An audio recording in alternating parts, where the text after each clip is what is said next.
Ako po'y narito, ipakikita ko ang leadership ko sa bansang ito na mayroong isang tao na pinapasok sa magulong politika na hindi politiko kundi leader at isang pastor ng kawan na nawawala upang sila naman ay magkaroon ng direksyon, katahimikan at pagpapala.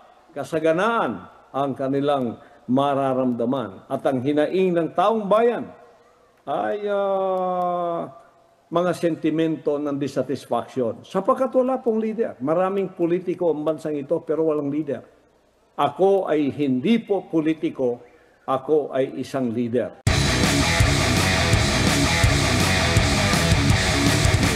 Ating pakikinggan ang ating pinakamamahal na Pastor Apollo C. Kibuloy. Pakinggan natin siya at ating suportahan.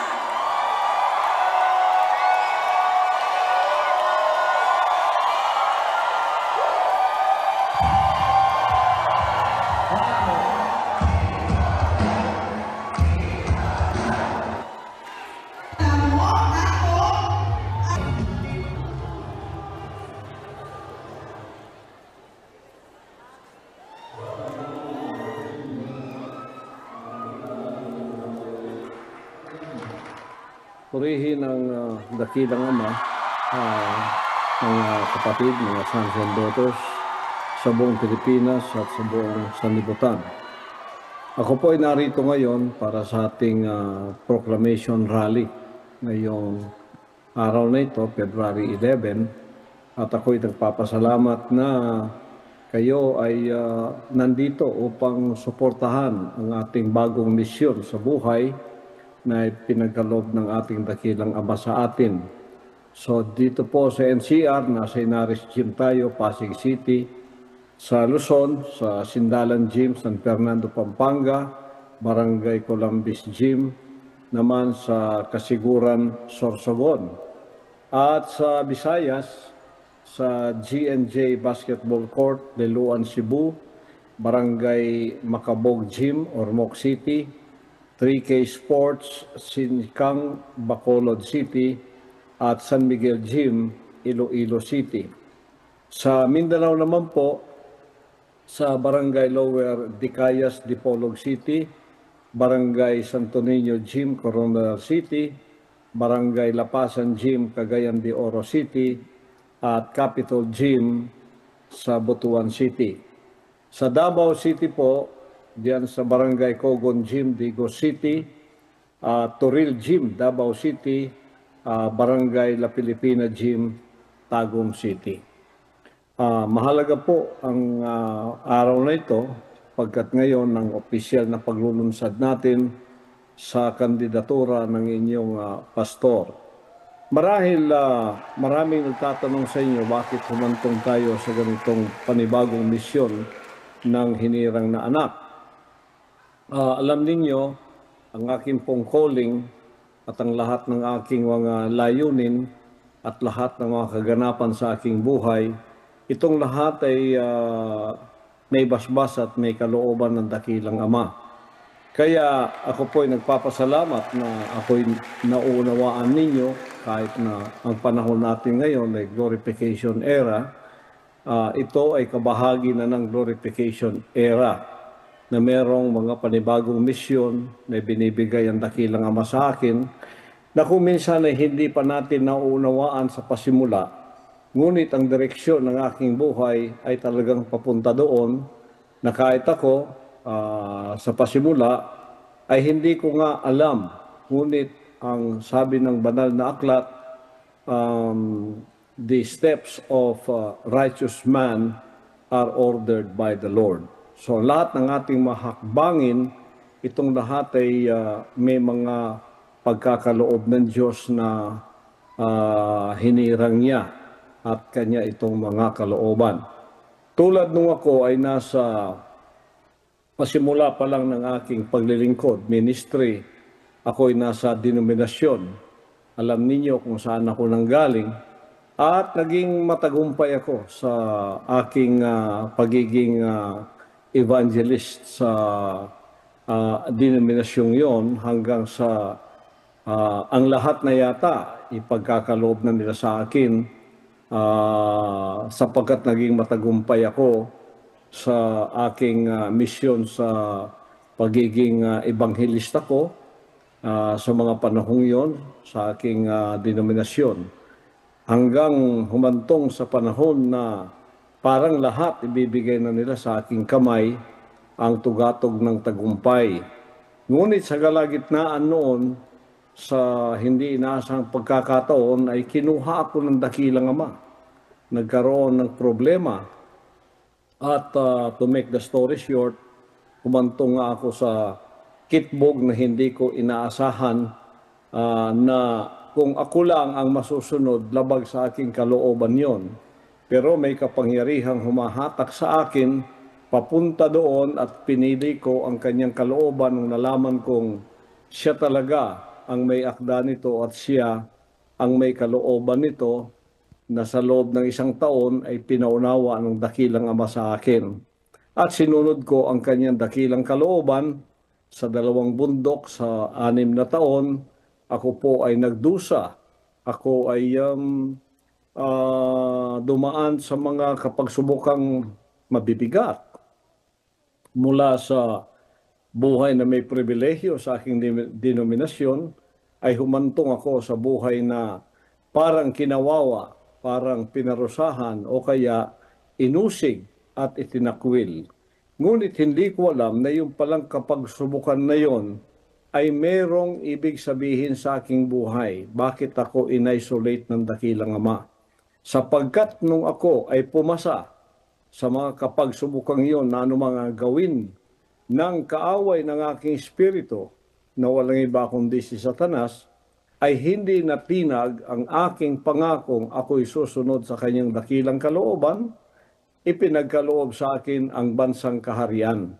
Sariling bansa niya na wala na po akong among tao, wala na akong leader na tao, kundi ang naging leader ko ay ang dakilang ama, ang ating Panginoong Hesukristo. At nakita ninyo sa loob ng mga ilang dekada, ipinamahala sa akin ng dakilang ama ang buong bansang kaharian hanggang sa ito'y lumaganap sa buong sanlibutan, naging matagumpay, naging malawakan, at nasakop natin ang buong sanlibutan at ang kanyang mga pangako ay naging may katuparan nang sinabi niyang gagawin kitang measurement o standard ng kaligtasan at kahatulan sa buong sanlibutan. Na pinadala niya ako at ang mensahe ko nga, nakita niyo from A to Z of salvation, ay napasa inyo na mahirap talaga na ito'y may pahayag kung walang isang taong sumunod sa kanyang kalooban na hindi mababali ang kanyang pangakong susunod anuman ang kapagsubukan na ilalatag sa kanyang harapan. Ako po'y nagtagumpay sa bagay na yon. Nung tayo'y naging matagumpay na at nakita ko na exponentially pwede nang lumago ang bansang kaharian, isa na itong institusyon na kahit wala ako, kayo ay lalago sa inyong spiritual revolution, financial revolution at revolution of excellence na siyang kabahagihanan ng mga trabaho o ng mga gawain ng dakilang amang ipinadala niya sa atin dito sa lupa hanggang sa tayo ay naging matured. Hindi na mga bata sa pag-iisip, hindi na bata sa mga disposisyon at mga desisyon nating gagawin. Pwede na tayong pagkatiwalaan kahit wala na sa inyong kalagitnaan, personal ang hinirang na anak. Kaya nang nakita ng ama yan, akala natin yun ang maging katapusan, glorification, hihintayin ko na lang ang glorification period na darating sa aking buhay. At habang wala pa yon, I will just enjoy the fruit of the labor of the ministry. At ang aking saganang akin, ako ay pupunta na lang sa mga dako na kung saan meron tayong mga lumalagong mga gawain habang ako ay naghihintay sa takdang panahon ng glorification. Hindi ko alam na merong ibang plano ang Ama, kaya nagkaroon na naman tayo ng hindi inaasahang problema. Hindi inaasahang problema, nagpasimula ito sa Hawaii noong 2018 hanggang sa kasalukuyan, nakita ko ang aking sarili sa isang kalalagyan na hindi ko inisip na ako ay makakapunta sa aking kinalalagyan sa ngayon. Ngunit sa aking kinalalagyan ngayon ay napagbulay-bulay ko na sinabi ng Ama sa akin, huwag ko nang alalahanin ang bansang kaharian sapagkat ito ay isa ng matibay na institusyon, isa ng matibay na kaharian ng Diyos na hindi na matitinag magpakailanman. Sa katuparan ng kanyang sinabing, Thou art Peter, and upon this rock I will build my church, and even the gates of hell shall not prevail against it. Sinabi niya yan na ay tatayo ko ang aking katawan, ang aking iglesia sa ibabaw ng batong ito, na kahit pa ang mga pintuan ng Hades o impyerno ay hindi makatitinag sa kanya. Kaya nasubukan tayo sa 16-day siege at sa iba pang mga kaganapan noong June 10, August 24 to September 8. Ito ang perfect na pagpapahayag ng kasamaan, ngunit hinarap tayo ang perfect na pagpapahayag naman ng kabutihan sa pagsusunod sa kanyang dakilang kalooban. Tayo sa bansang kaharian ang nakatupad sa kanyang mga utos na love your enemy, do good to them that hate you, bless them that curse you, pray for them that despitefully use you, and persecute you. Natupad po natin yon. Walang ibang nakakatupad noon, kaya naging matagumpay ang Third Testament at ang katuparan nito ay walang iba kundi ang hinirang na anak. Nakita ng Ama yon na sa ating mga buhay ganito pala ang kanyang mga layunin na itong lahat ay matutupad muna. At nang natupad na ito, na hindi natin inaasahan magkakaganito, at ito pala ay naging blessing in disguise para sa atin. Hanggang sa ako'y naging katulad ng apostol na si Pablo. Alalahanin ninyo, kalahati po ng New Testament ay isinulat ni Pablo sa loob ng bilangguan bago siya nag-alay ng kanyang buhay para sa katapusan ng kanyang paglilingkod dito sa lupa. Ako ganun din. Nakita ko ang aking sarili. Nandito ako sa piitan at kung titingnan mo sa isang makataong pananaw, ito ay masama para sa atin. Ngunit, tingnan po ninyo sa espiritual na dako, ito ay blessings in disguise. Kaya pala ako'y pinunta rito. Wala akong ibang magagawa, kundi pinaisip ng Ama sa akin na anak, pumasok ka sa larangan ng secular na pamamahala. In other words, sa politika, sapagkat yan ang kapangyarihan na umapi-api sa iyo. Alam ninyo, matahimik tayo sa ating ministry. Wala tayong pakialam sa secular na sanlibutan, kundi ang ating pong ministry ang siyang ating inaatupag at siyang ating pinamamahalaan hanggang sa ang pintuan ng impyerno ay dumating sa ating katahimikan at tayo'y ginulo. At nangyari ito, ako ay pumunta sa aking kinalalagyan ngayon na hindi ko talaga inasahan, ngunit naging kalooban ng Diyos. Kaya pala upang dalhin ko ang kapayapaan, ang kagandahan, ang kabutihan sa secular na sanlibutan na puro naman kaguluhan. Kaya ako ay bibinigyang direksyon ng Diyos na by force of circumstance, ako ay pumasok sa larangang magulo ng politika na kalooban ng Diyos na kung tayo ay kanyang pagpapalain dito, dadalhin natin ang mga prinsipyo ng bansang kaharian sa pamamahala upang ang bansang magulo ay magkaroon ng katahimikan, magkaroon ng kabanalan at magkaroon ng direksyon at magkaroon ng pagpapala sapagkat ang hinirang na anak ng Diyos ay nandidiyan na.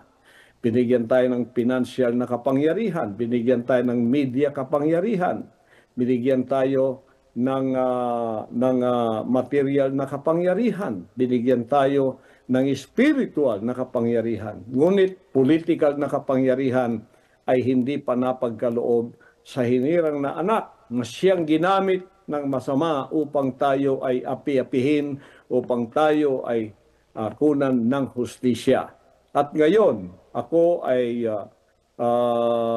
pinamahalaan ng Diyos upang ang direksyon ko ay papunta sa magulong mundo ng sekular na sanlibutan.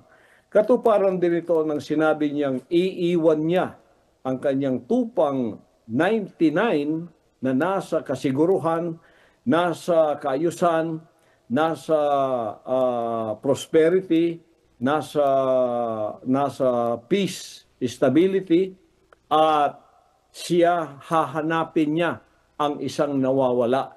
Nakikita ko po ang bansang Pilipinas ay parang makakawan ng tupa na wala pong shepherd o walang pastor na aakay sa kanila sa landas ng katahimikan, sa landas ng kabutihan, at sa landas ng kaayusan. Kaya nakikita ko ang misyon ng Diyos na ako'y pinapunta rito upang dalhin ko kung ano ang ginawa ng Diyos sa bansang kaharian, dadalhin ko rin dito sa magulong secular na outside of the kingdom na walang iba kundi ang secular na bansa nating Pilipinas, na ang politika nila ay puro kaguluhan, puro iskandalo, puro pera ang pinag-uusapan magmula sa pasimula hanggang sa katapusan, ngunit wala pong kaayusan, wala pong development at walang nakikitang kabutihan para sa mga kanyang mamamayan. Kaya't ako ay binigay ng Diyos bilang asin sa lupang ito, bilang liwanag sa lupang ito, upang namang sila ay makakita ng katahimikan, ng kaayusan, ng kasaganaan upang makita nila. Sapagkat ang ministry po ni Satanas, tulad ng sinabi ng Gen 10:10, the thief came forth to steal, to kill, and to destroy. But the Son of God came to give life, life more abundantly. Ang magnanakaw pumunta rito upang magnakaw, pumatay at pumuksa. Ngunit ang anak ng Diyos pumunta rito upang magbigay ng buhay, buhay na may kasaganaan. Yan po ang ating dala sa magulong mundong ito ng politika. Kaya pag tayo ay nakahawak po ng political power, gagamitin natin ito para sa kaayusan ng bansang Pilipinas na ang bansang ito.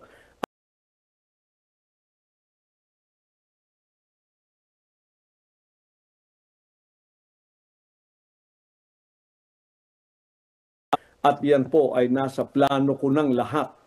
At ito ay gagawin ko kung sakaling ako'y pagkalooban ng Ama na makapangyarihan sa direksyon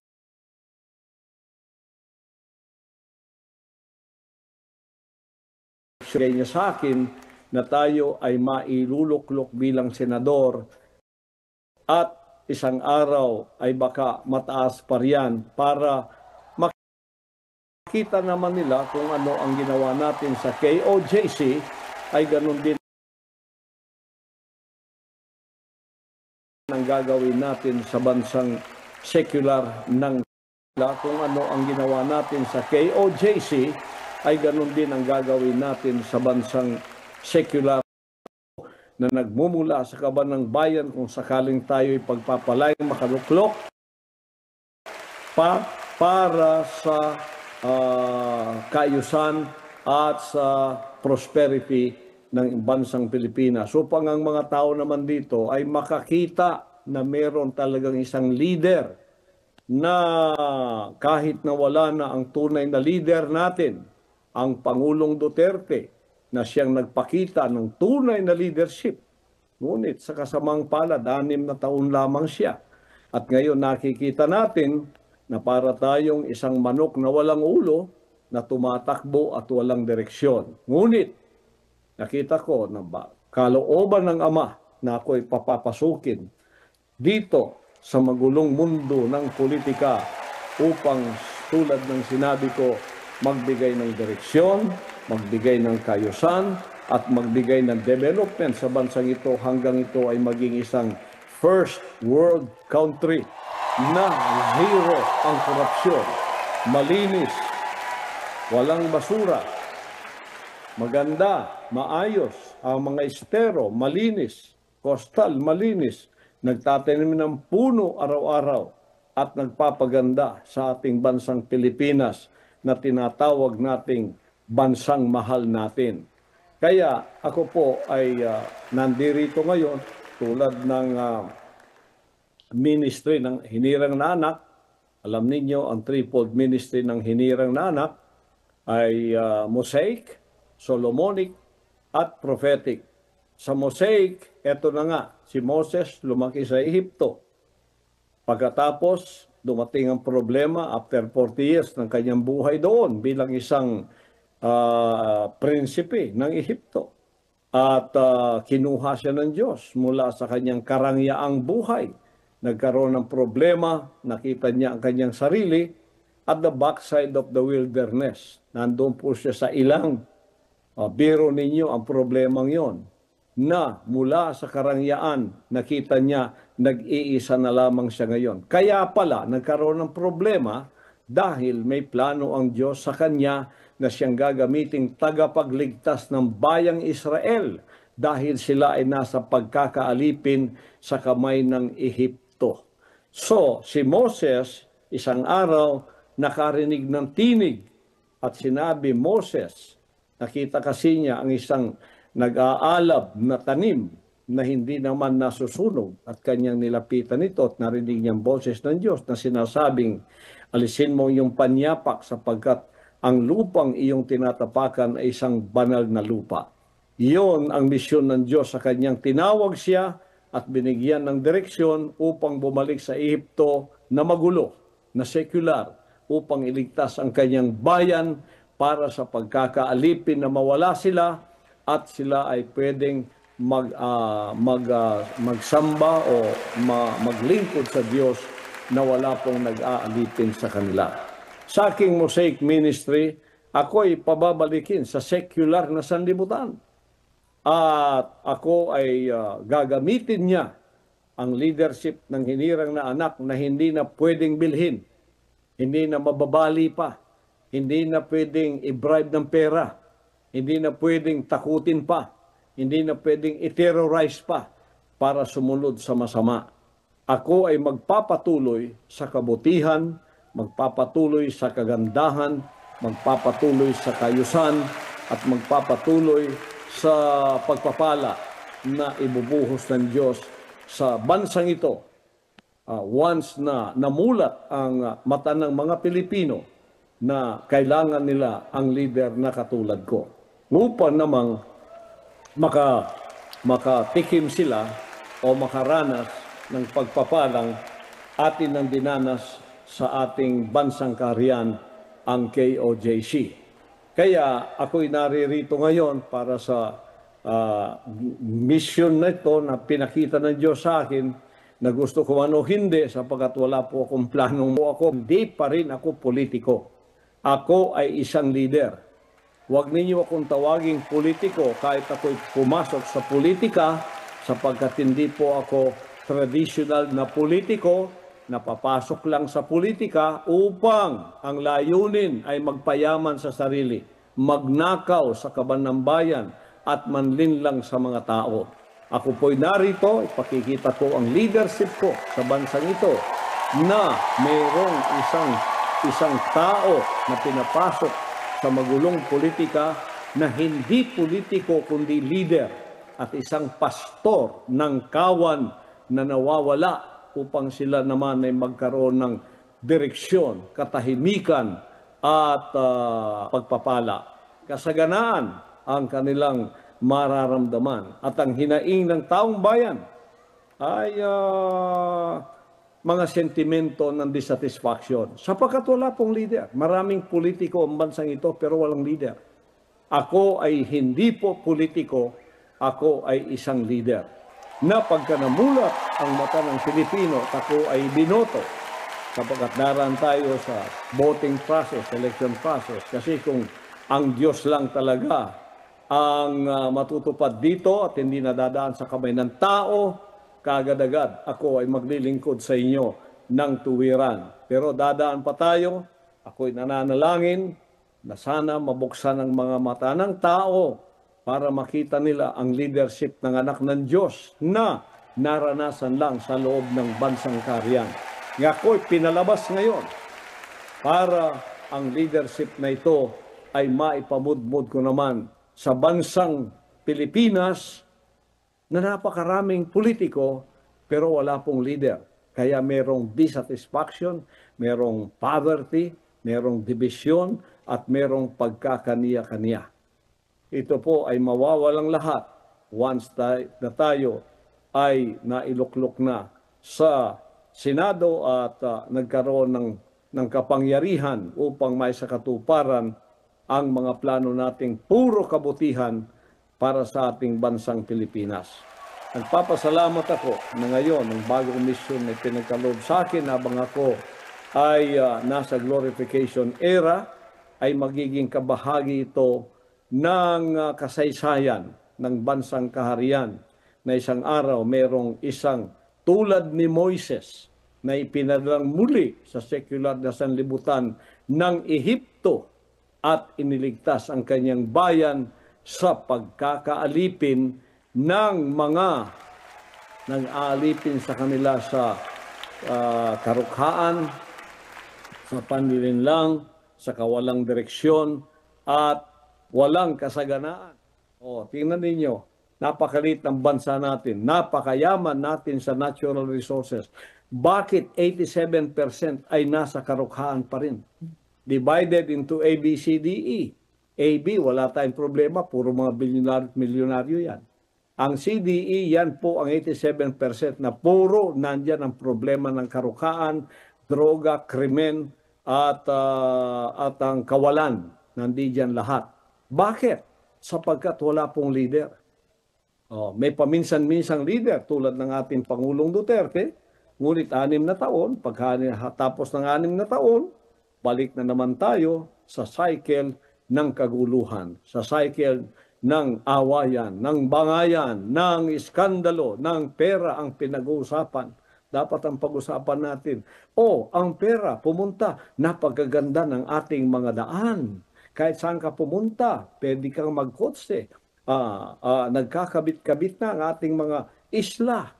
Meron tayong bullet train papuntang Luzon, Mindanao, back and forth. Napakaganda ng perang pinuntahan ng Department of Health sapagkat libre ang medisina, libre ang doktor, libre ang ospital. Napakaganda ng perang pinuntahan ng edukasyon sapagkat libre ang pag-aaral, libre ang edukasyon at may quality pa at may pagkain pa ang ating mga anak. Kung wala silang pagkain sa bahay, dumiretso ka na lang sa paaralan. Meron ka na dong agahan, meron ka pang hapunan. Yun sanang pupuntahan ng maraming perang nalulustay. Ngunit anong naririnig natin? Pasimula ng taon hanggang sa katapusan ng taon, iskandalo sa pera kung saan pumunta, hindi natin alam kaya dimandahan dito at dimandahan doon. Sa akin pong leadership, kung ako'y pagkakatiwalaan ng mga taong tulad ng pagtitiwala ng Diyos sa akin, aalisin po natin lahat yan. Zero corruption, zero waste, at zero pagnanakaw ng pera ng bayan. Ako ang magbabantay sa anumang budget, sa anumang pera ng bayan. Ako'y nananalangin na magkakaroon tayo ng presidente na tulad ni Inday Sara, ating vice-presidente, na magkakaroon ng tulad ng ating mga panaginip. At ako'y aalalay sa bagay na yan. Kung ako naman ang pagkakalooban ng Diyos ng bagay na yan, lalo ninyong makikita ang mga bagay na inyong hinahangad. Hindi na kayo pupunta ng Singapore, Amerika, at iba pang maunlad na bansa, sasabihin ninyong, ganito sana ang aming bansa. At ang aking pong misyon, ang mga OFWs ay makauwi ng lahat sapagkat ang trabahong hinahanap nila ay sobra-sobra nandito sa Pilipinas at ang kanilang sweldohin dito mas doble kaysa kanilang pag-abroad. Yan po ang aking pangarap. At ang pangarap na yan ay magkakaroon ng katuparan once makakita tayo ng isang leader. Hindi politiko, kundi leader. Huwag kayong malito na ang isang pumasok sa politika ay politiko na. Marahil yung lahat nandyan, pumapasok sa politika, politiko sila. Ako'y pumasok sa politika, may misyon. Hindi po ako politiko. Ako'y leader na magdadala ng pagpapala, kasaganaan, katatagan, kahusayan sa isang matatag at mapayapang Pilipinas.